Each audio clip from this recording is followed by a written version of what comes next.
Arsenal 1, Crystal Palace nil. How poetic it is that George Graham has come back to the club to watch the match, and the match ends at 1-0. Boring, boring Arsenal win 1-0 again. And today it was a great day for Arsenal in terms of somebody getting their first goal, Eberechi Eze. And it's another poetic thing for him to get his first goal against his former club, Crystal Palace. And overall, if we were to look at this entire game, even though we won 1-0, it was quite comfortable. It did get a little bit nervy, but you always felt that Arsenal would see out the game because our defense is just so elite. And to be honest with you, when we got to the last stages of the game, when we literally played with 5 at the back, you could tell that we were just looking to shut up shop. We weren't looking to attack or anything like that, and we just wanted to see things out. And to be honest with you, it worked. And why wouldn't you do that with a defense like ours at Arsenal? You would think to yourself, you know what, it's fine, no problems, we can see this through. And with the experience that Arsenal have had over the last coming years, going through games, tough situations, and seeing it out,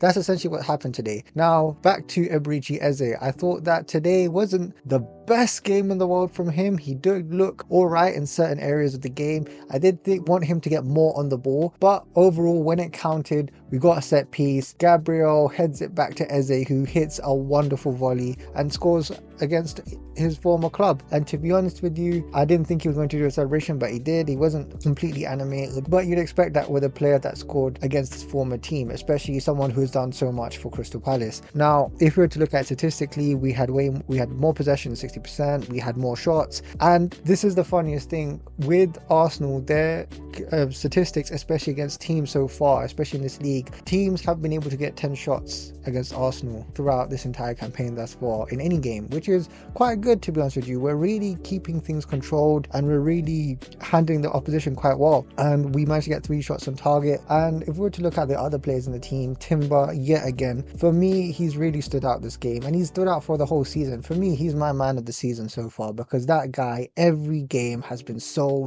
consistent. That guy has literally always been there for Arsenal, especially at right back, and long may it continue. I thought defensively everything was fine. I will get a touch on some things at the end, especially with Saliba, but overall Gabriel stood tall. Anytime they crossed the ball into the box, Gabriel always got it out. I thought Mascara, when he came onto the pitch, looked tidy, although I was a bit concerned when Nketiah was able to outpace him, but unfortunately, or fortunately in our case, they just weren't able to capitalize on it because our defenders was always at the end of those crosses. Our interceptions were very good and we were on top of things, and especially with Declan Rice, what a fantastic free kick he was able to do. And today I just saw him do a complete engine roll, literally running up and down the pitch. So many defensive contributions, and I'm very happy that he was able to come off. Now that we're talking about him coming off, we've got to talk about the potential mind games before this game. Now there were talks about Gabriel and maybe even Declan Rice potentially not starting this game, and to be honest with you, if it were up to me, I would say, yeah, don't start them. Why would you need to start them after they're playing so many games? Yeah, I guess against Crystal Palace, but at the end of the day, we need to rotate the squad wherever we can, and if players have a knock, then that's why the depth is available. Play the Mascaras, play the Hincapiés, play the whoever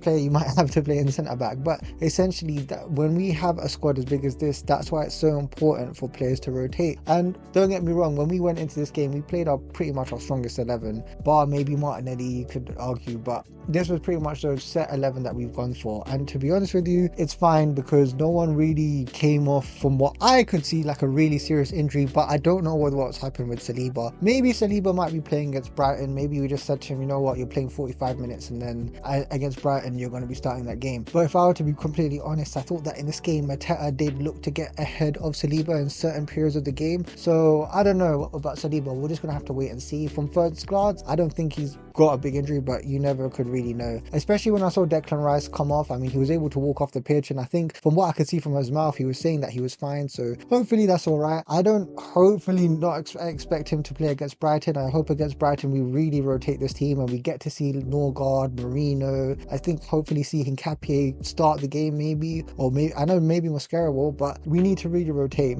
Now there's the risk of how much rotation you can possibly do, but the main thing I want to say is let's just get more more of this depth onto the field, especially in the Carabao Cup. But overall, if I had to look at the wings, I thought Trossard was phenomenal today. I thought some of the dribbling that he was able to do was really, really good. I think as a team, the big issue I saw today was the fact that our first touch was not that great. Whenever we were making passes, the touch was a bit heavy at certain points in time, and I think if we were just able to control our touch at certain periods of the game, maybe we could have got a bit more out of it. But look, a win's a win. I'm fine with that. I know a lot of people are going to look at Gyökeres today, and look, I think with Gyökeres there were periods where you think to yourself, you know what, carry the ball, go yourself and just have a shot. And especially we saw that in the last stages of the game where he went towards the edge of the box and you thought to yourself, just shoot, but he just hasn't done it. So yes, he scored 2 goals in the previous game in the Champions League, but he still needs to learn and find his way around making certain positions and just strike the ball, man. That's all you need to do. When you get into space, just shoot. And especially when Martinelli was able to come on for Saka. Now last season it would be weird seeing Saka coming off the pitch, especially substituted off, but I thought when Martinelli came on, he did look a bit lively. I did think he was trying to get into certain areas, but ultimately he wasn't able to do as much. And overall, throughout this entire game, I thought it was really, really good. In terms of getting the result, yeah, it's only 1-0, but 1-0 is enough, especially seeing City lose today. We saw Liverpool lose. Sunderland has done a number on Chelsea. They're going to be a tough team, especially after Burnley. So overall, the main thing we can do is just get points wherever we can and take each game as they come along. And now with the Carabao Cup, hopefully we get to see more of a rotated squad, but a squad strong enough to beat Brighton and progress into the next stage. Because don't get me wrong, as much as it's like I'd want to see the best players play every week, we need to utilize our bench, because the more games our bench plays, the more they'll be ready if God forbid something happens. Hopefully nothing happens, but you know what I mean. Anyhow, that's it for this video. Please like and subscribe. Congratulations Eze on his first Arsenal goal. May you get many, many more. Anyhow, please like and subscribe. Please hope to see you soon. Bye bye.